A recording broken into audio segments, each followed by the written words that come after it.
ازيكم عاملين ايه؟ امبارح والنهارده في موقفين حصلوا كده. انا بصراحه حسيت ان انا لازم اتكلم في الموضوعين دول بصراحه، عشان الواحد على الاقل يبقى حاسس ان هو عامل اللي عليه تجاه دينه، يعني تجاه ربنا. بصراحه اللي الواحد بقى بيشوفه يعني. طيب الموقفين اللي حصلوا، الفيديو ده عامه هيبقى اطول من دقيقه للاسف. فهحط اللينك بتاع الفيديو الرئيسي اللي هيبقى موجود في القناه عندي يعني في صندوق الوصف وكده. طيب الموقفين اللي حصلوا هم عبارة عن ايه؟ واحد يعني مبدئيا هسميهم كده، بعد كده نتكلم في كل واحد لوحده. حد كان كاتب بوست يعني اللي هو ان انا يوميتي كلها ب100 جنيه، حبيت اكل حمامة لقيتها 70 جنيه، فاللي هو ازاي انا هتجوز ومش عارف ايه.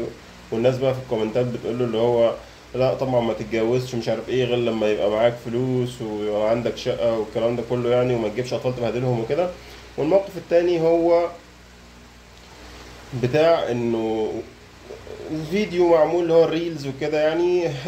شيخ بيقول انه من مكافآت ربنا للرجاله المؤمنين في الجنه ان هو الراجل والست اللي عاشوا حياتهم كلهم يعني مرتبطين في حب الله وكده، ان هم هيبقوا ازواج برضه في الجنه.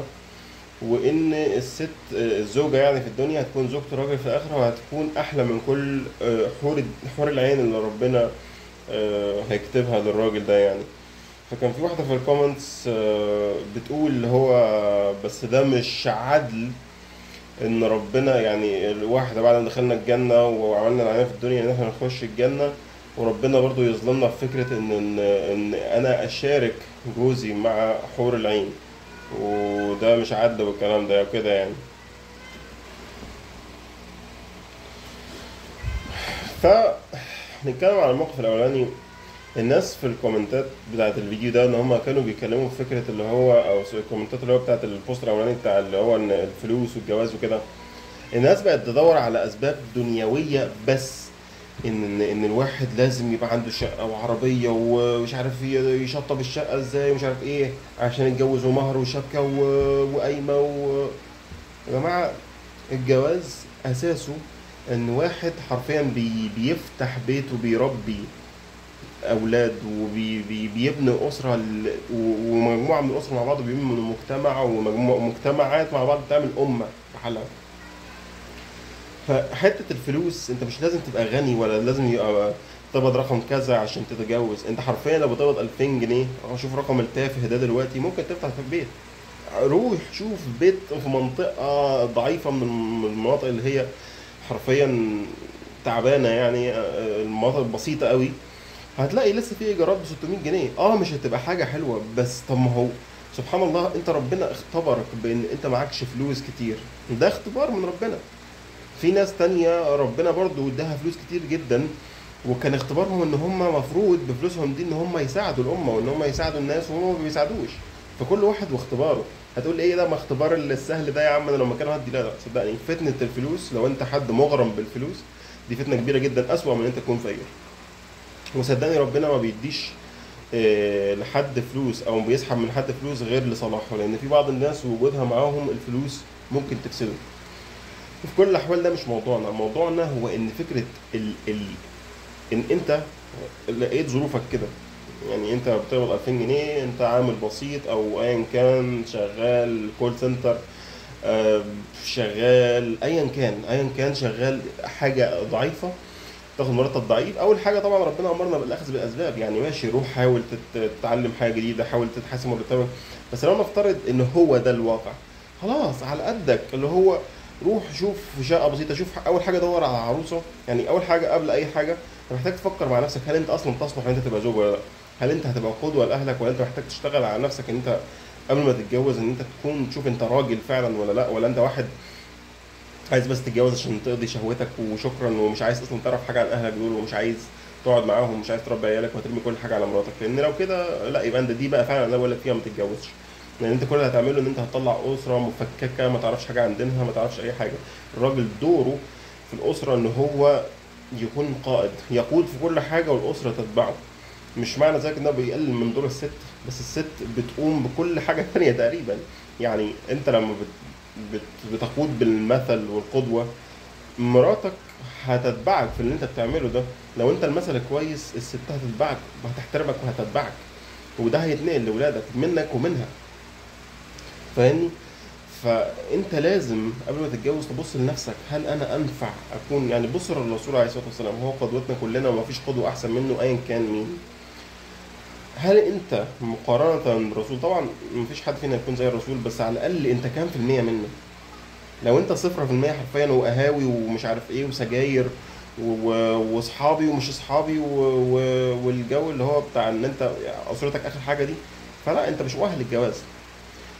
طيب، شافت ان انت مؤهل للجواز، راجل محترم كده وعايز بنت حلال تراعيك وتحتويك وتكون تسر قلبك ونظرك كده، وتتلموا في بيت بسيط وتكونوا سعداء مع بعض وتخلفوا اولاد تربوهم وتبذلوا مجهود تربوهم وتعيشوا الحياه سوا، تتعكزوا مع بعض سوا. اعرف ان انت اول حاجه لازم، ليتس سي لو انت، خلينا نقول مثلا انت دلوقتي بتقبض 2000 جنيه، لازم قبل ما تقرر انت تتقدم لحد، محتاج تشوف اصلا انت البنت اللي انت، بنت الحلال اللي انت بتدور عليها دي مكانها فين، مين الناس اللي هيقبلوا يجوزوك بنتهم بمقدم اللي هو حرفيا مفيش، يعني ربع جنيه بس يا دوبك عشان السنه وكده يعني، او سنه الجواز، ومن غير بقى شبكه ولا الكلام ده. لو حد بس عايز يعني ايه يعف بنته ويعف الشاب اللي جاي يتجوز ده، هتلاقي ناس كده، بس هتحتاج تدور كتير، وهتحتاج تدور لما تلاقي تتاكد ان الناس دي ناس كويسه، يعني مش عشان هم في ناس فقراء ومش كويسين. فانت محتاج هتدور كتير قوي وتستخير ربنا كتير قوي، وهتلاقي وهتشوف حاجات غريبه كتير قوي، بس هتلاقي ان هي الرحله صعبه، هي مش حاجه سهله ان انت تلاقي حد تتجوز في الظروف دي، بس هتلاقي ان شاء الله. لو ما لقيتش في محافظه القاهره وما لقيتش في مناطق الناس اللي هي على قد حالها، هتلاقي في المحافظات. وفي الاول وفي الاخر طالما انت نويت ان انت تعرف في نفسك وتتجوز في ظروف زي دي، او حتى لو انت معاك فلوس، الجواز ما هوش حاجه سهله، واختيار شريك الحياه ما هياش حاجه سهله برضه. فانت هتحتاج تدور كتير. طيب، حسيت ان في حد يعني انت ما بتفكر انت تتقدم له، محتاج تعمل مع نفسك حاجه الاول قبل ما تتقدم له. محتاج تشوف مرتبك ده، تشوف انت بتصرف كام مواصلات عشان تروح شغلك، ازاي تقدر توفر من فلوس المواصلات دي، لو في حاجه حتى وقت يعني حتى تمشيها، او لو هتحتاج تغير شغلك عشان يروح مكان قريب من المكان انت هتسكن فيه في ايجار مثلا او حاجه زي كده. ومحتاج تشوف انت تقدر توفر مصاريف اكل ارخص حاجه ازاي، يعني حرفيا اللي هو مثلا ان شاء الله تاكلوا في يوم مكرونه بالصلصه بس عشان توفروا، اللي هو مثلا تاكلوا في يوم تاني وتقلب شويه بتنجان تحطهم في صلصه وتغمسوهم، شويه بتنجان بالصلصه مسقعه، اي حاجه اي اكل يعني. المهم ان هو المهم العشره، انت عايز حد تعيش معاه، مش مهم انت هتاكله ايه. وكده كده اصلا ربنا هيرزقك لما تتجوز، يعني دي نقطه تانية. بس الفكره كلها انت نيه ان انت تعيش في نفسك وان انت تتجوز وان انت تكون في حياه زوجيه ترضي ربنا ويكون ربنا راضي عنها. دي حاجه النيه في حد ذات ربنا هيرزقك عليها وهيوسع عليك جدا على فكره. يعني انت لو كنت تقبض 2000 هتقبض 4 هتقبض 6، وهتشوف الرزق، الجواز والخلفه بيجوا برزقهم، وربنا اكد الكلام ده وقال اصلا ان الرزق كله عامه يعني جاي لك كده كده، فما ما تقلقش. فاحسب يعني، خد بالاسباب، حاول تطور من نفسك في شغلك، حاول تلاقي شغلانه احسن، حاول تلاقي بيت رخيص، حاول تعمل خطه وتشوف تطبخ الاكل فعلا اللي انت ناوي ان انت تعتمد عليه في المصاريف. اعمل خطه، شوف المصاريف فعلا 2000 جنيه دول هيكفوا العيشه ولا لا، باقل حاجه يعني. ومثلا حتى اللبس والكلام ده، اللبس غالي بس هتلاقي لبس لسه في العتبه وفي وكاله البلح وفي بورسعيد لبس رخيص، حتى لو كان في لبس مستعمل بس حالته نظيفه، ليه لا؟ انت تبص، الفقر مش عيب، والفلوس القليله مش عيب، واللبس المستعمل مش عيب، كل واحد على حد ظروفه. لكن لو هتبص للناس وتبص كل واحد، طب ما ده بيلبس مش عارف من فين ومش عارف ايه، وده معاه وش معنى ربنا ده وما ادانيش والكلام ده، هنا التعاسه والعيب هيقع عليك، وممكن غضب ربنا كمان. لكن في الاول في الاخر انت تفتكر، ما تنساش ان الفقر ده اختبار ليك، تمام؟ زي ما كل واحد معمول ليه اختبار معين، الفقر ده اختبار ليك. فانت لازم تتعايش مع الفكره دي وتحمد ربنا على ان انت حالك احسن من غيرك، لان انت حالك احسن من غيرك، يعني في ناس مش لاقيين ال 2000 جنيه اللي انت بتاخدهم، وتحاول تتعامل بده، وربنا هيوسعها عليك، لان ربنا بايده كل الرزق اللي في العالم، حتى اللي مع الناس المليارديرات يعني. طيب، ف ده بالنسبه للنقطه دي. الناس بقى اللي بتقول هو ربنا قال الحج ما استطاع عليه سبيلا، والرسول قال من استطاع الباء فليتزوج، طب ماشي، ما استطاع الباء، انت تقدر تحدد الباءة دي ايه؟ تقدر تحدد القدرة على الجواز ايه؟ الرسول عليه الصلاة والسلام يعني مثلا من ضمن، لو انت بتقرا في السيرة من الناس بتقول الكلام ده، يعني سيدنا جعفر بن ابي طالب حرفيا لما استشهد كان عنده 4 بنات وهو اصلا كان فقير. والرسول كان بيقول اللي هو للمسلمين اللي هو مين يتكفل بيهم، والناس اللي هو حرفيا كل المسلمين فقراء، ومع ذلك في ناس تكفلت بيهم. يعني اللي هو الفقر عمره ما يمنعك ان انت تتجوز وان انت تكون عايش. الفقر مش هيمنعك، اللي هيمنعك هو الكبر والغرور وعدم الرضا بالحال. الجواز اللي يمنعه ان الواحد ما يكونش مؤهل نفسيا وما يكونش عارف هو مسؤولياته ايه، سواء الراجل او الست. فيا جماعه الله يرضى عنكم، جوازكم الناس اللي معاهم فلوس متجوزين وبيقعدوا يتشرطوا، او الناس اللي مثلا حياتهم مرتاحه وبيقعدوا يتشرطوا ويقولوا للناس لا تتجوزوا ما تتجوزوش وما تجيبوش عيال ما تعرفوناش واللي يجيب عيل عزاوه معايا والكلام ده. يعني مش هقول لك ان ان الناس اللي بتطلع اصلا في الفقر وكده زي في فلسطين والبهدله هم مبهدلين فيها المعنويه والماديه، وفي سوريا وفي الصومال وفي دول افريقيا كتير ودول كتير كتير كتير ممكن نقعد نعدهم متبهدلين دي. ناس الصعوبات بتبني رجاله وستات بجد، اللي هو طلع من الصفر شاف كل حاجه صعبه، فقر بيبهدل الواحد. فالناس دي لما بتكبر وربنا بيكرمها ويوسع عليها بيبقوا حاسين بالفقير لان هم كانوا فقراء في يوم من الايام. دي الناس اللي انا في اعتقادي الناس الفقراء دي هي اللي هتقوم عليها شرف وكرامه الامه الاسلام اللي رايحه ومتبعتره في داهيه تاني. ما تتسالوش بالفقراء. الفقراء الرسول عليه الصلاه والسلام قال ان هم اول ما هيدخلوا الجنه، ويدخلوا الجنه قبل الاغنياء بحبه، مش ان الاغنياء وحشين، بس لان هم عانوا في الدنيا اكتر بكتير من الغني، وربنا ما بيظلمش حد وما بيضيعش اجر حد. فانا ممكن اقعد اتكلم في الكلام ده حرفيا نص ساعه لوحده، بس اظن ان انا وصلت نقطه. خلي عندكم ثقه في ربنا شويه. ناخد بالاسباب وكل حاجه، لكن في الاول وفي الاخر رزق ربنا. نخلي عندنا شويه الثقه في ربنا وخلاص، ونتوكل على الله وخليها على الله، ندور على بنت الحلال ونتوكل على الله. الجواز مهم، الجواز سنة من سنن الحياة، حاجة يعني لا كده أقول إن هي مفروضة عليك. وإن أنت موضوع إن أنا أجيب عربية وأجيب شقة وأكون نفسي، الكلام ده كله رزق ربنا. رزق ربنا هيديهولك، متجوز مش متجوز هيديهولك. الجواز مش هيمنعه، والفقر ان انت تخلف فيه عيال ده مش مشكله. العيل الصغير اصلا بيطلع اللي هو بياكل بيتحط له ومش عارف ايه. العيل بيفسد لما المجتمع بيفسده وانت بتاثر في تربيته. فانت مش هتعذب عيل معاك، انت هتعذبه لما انت تبقى اب فاشل، او انت تبقى ام فاشله ومش عارفه دورك ايه في تربيه ولا في حياه اولادك ولا في دينك ولا في اي حاجه، ولا انت عارف اي حاجه في اي حاجه. وجاي ترمي رايحين على النت نرمي نصايح للناس، نصايح غلط، ونبوظ افكار الناس واللي هو نضل الناس بكلامنا، ونيجي في الاخر نتسال يوم القيامه. تلاقي واحد جاي بيختص منك يوم القيامه يقول هو ده اللي اضلني، وربنا هيحاسبك ساعتها. لان انت مين جبرك تحط رايك على السوشيال ميديا اللي بيشوفوا مئات الالاف من الناس؟ على فكره مش كل الناس اللي بتشوف الكومنتات او بتشوف البوستات بيردوا عليه. انت ما تعرفش الكومنت بتاعك اللي انت مستقله ده شافه كام حد. ممكن يكون ناس كتير جدا شافته. فما تستقلش باللي انت بتعمله، لان انت ممكن تضل حد. انت ممكن حرفيا تاخد لقب ان انت مفسد في الارض بسبب ان انت بتدي الناس نصايح غلط، تتكلم عن جهل، وبتعمل شريعه من عندك، وبتحط دين على هواك زي ما كانوا بيعملوه بني اسرائيل، اللي هو على الحاجه اللي عجباني ماشي واللي مش عاجبني ماشي. فاللي هو بلاش انتوا مش حمل ده. لا انتوا ولا انا ولا اي حد ممكن تفكروا فيه حمل الكلام ده. احنا مش حمل الكلام ده، احنا مش حمل اصلا اللي احنا بنعمله لوحدنا. فيا ريت يا جماعه تركزوا في اللي قلته ده، واعتقد كفايه في النقطه دي. النقطه الثانيه بتاعت البنت اللي هي اللي كانت بتعلق بتقول ان هو اتس نوت فير يعني. والمناسبه دي ما كانتش مصريه خالص، يعني ده كان حد من باكستانيه او حاجه زي كده، يعني كومنت بالانجليزي وكده. يعني عشان اوريكم ان المسلمين عامه في انحاء العالم عامه في مشاكل عامه في بقى الغرب والفكر اللي بيبثوه في كل مكان وفي كل حته، وبقى موجود محوطك في كل ناحيه. اثروا على المسلمين حتى. بقى في ضعف ايمان وثقه بربنا. اللي هو انت متخيل الكومنت اصلا؟ يعني اول حاجه الكومنت بتاعها ده خلى واحده يعني مش مسلمه دخلت بتقول ما هو عشان اصلا اللي كتب الدين ده استغفر الله العظيم اصلا حد خنزير، استغفر الله يعني، مش عارف المفروض ما اكررش الكلام ده، بس شتمت في ربنا. غضبت جدا، اللي هو انت بالكومنت بتاعك خليتي حد ملوش لازمه، انا اسف يعني مش هقلل من اي حد عشان الهدايه هدايه ربنا في الاول وفي الاخر، بس خليتي حد يشتم في ربنا، استغفر الله العظيم. غضبت وحزنت جدا، وده اصلا السبب يعني اللي حمسني ان انا اعمل الفيديو ده.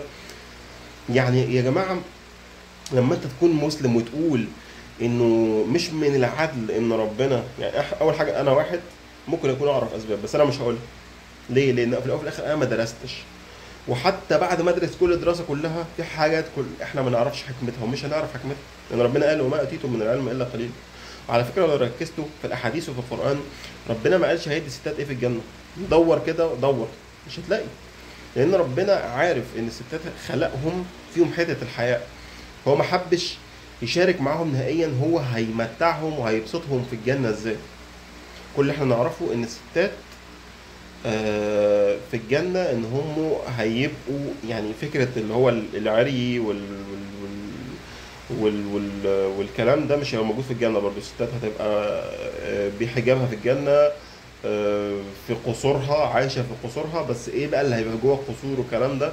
ونعرف ان حور العين هيبقوا وصفات يعني سوري في كلمة خدمات سيدة القصر اللي هي تبقى الست عايشه مع زوجها وكده. الله اعلم يعني، الله اعلم. وافرض واحده جوزها ما دخلش معاها الجنه فهي مش هتخش الجنه، لا هتخش الجنه، بس ربنا هيوفر لها ايه ساعتها؟ هل في حاجه في فيرجن من حور العين رجاله؟ ما تعرفش. فازاي تجي لك جرأة ان انت تقول، ازاي تجي لك جرأة ان انت تقول ان ربنا هي ده ظلم، انه اشمعنى الرجاله وليه حور العين يشاركوني فيه؟ انت ايش عرفك بحكمه ربنا؟ يعني انت حرفيا جالك علم بسيط جدا. انت اللي هو حد بيتكلم على اساس ان هو اصلا خلاص وصل للجنه، وبيشكك بقى في حكمه ربنا وفي قراراته. وربنا اصلا هو اللي خلقك العقل اللي انت بتفكر بيه ده، وبتقول ده ظلم وده عدل. انتوا انتوا شايفين انا عامل الفيديو ده ليه؟ انتوا شايفين احنا وصلنا لايه؟ يعني انا مش عارف، مش عارف، انا مش عارف بالظبط اقول ايه اكتر من انه اتقوا الله وحاولوا تعرفوا في الدين شويه. لو عايزين نصيحه، لو كنت في حد لسه بيتفرج لحد 17 دقيقه، لو عايز نصيحه آه يعني لو عايز نصيحه انه كانت انت تعرف اللي هو يعني تطلع ايه من الفيديو ده، حاول تتعلم في دينك. انا هسيب في الديسكربشن بتاع الفيديو ده هسيب اللينكات للحاجات اللي هي ساعدتني ان انا اعرف شويه، كل الفيديوهات وكل القنوات اللي انا اتعلمت منها. وبرضه انت حاول ان انت لما تشوفهم تحاول تستزيد من نفسك وتدور بنفسك. انت دي وظيفتك في الحياه، ان انت تعبد ربنا وتدور وتفهم الدين، تفهم وتتعلم عن ربنا وتتعلم عن الرسل وتتعلم عن الملائكه، تتعلم عن القران ده. القران ده اللي هو كلام ربنا بالمناسبه، الكلام ده جاي من ربنا مباشره. يعني لو انت عايز تعرف عن ربنا مفيش حاجه هتعرفك على ربنا اكتر من القران. ف يعني فسر القرآن، فسر القرآن. شوف الآيات، كل آية في القرآن نزلت في موقف معين، اعرف الموقف اللي نزلت فيها الآيات، هتفهم هتتعرف على ربنا مين ده أكتر. دي وظيفتك في الحياة، إن أنت تسعى في الشغل وتجتهد، وإن أنت مش عارف تعمل وتفر بقى أهدافك في الحياة أنت كانت إيه يعني. دي كلها حاجات ماشي يعني، عيش في الدنيا واجتهد في الدنيا على قد ما تقدر، بس ما تنساش هدفك الرئيسي، هدف الرحلة الرئيسي اللي الله أعلم هتنتهي إمتى. انت ممكن يكون عندك 30 سنه وتبقى خلاص يعني فاضل لك يوم وتموت، مش لازم تبقى حاطط في اعتبارك ان انت حد هتعيش ل 60 ولا 70 سنه. احنا موت الصغيرين دلوقتي بقى حاجه وارده اكتر في زماننا. فابتدي من دلوقتي وتعرف عن دينك، وبطل تدي ارائك في حاجه انت مش فاهمها. ارجوك ارجوك، انت مش بس بتشيل سيئاتك، انت بتشيل سيئات معاك ناس تانية وبتخرب صورة الدين. هتحاسب حساب عسير، وكمان بتخرب على اخواتك، يعني بتخرب الدين كله على الناس. لانه لما حد بيقول حاجه الناس بتكرر وراه وبتبقى مصيبه. واحنا شايفين المصايب ده، احنا جيل التسعينات اللي هو اوائل التسعينات ده وجيل الثمانينات، شفنا الدنيا اتغيرت ازاي قدامنا، من الناس كانت في حاله ودلوقتي في حاله تانية خالص. يعني حتى الناس كبيرة في السن بقت دلوقتي اللي هو فعلا الفتنة طالت بشكل رهيب. ما تبقاش من الناس اللي بيخربوا في الدين. انا طولت واعتقد ان ده كفاية قوي عليا كده. فاتمنى ان انا اكون لشخص واحد بس حتى خليته يغير فكره، يعني اتمنى.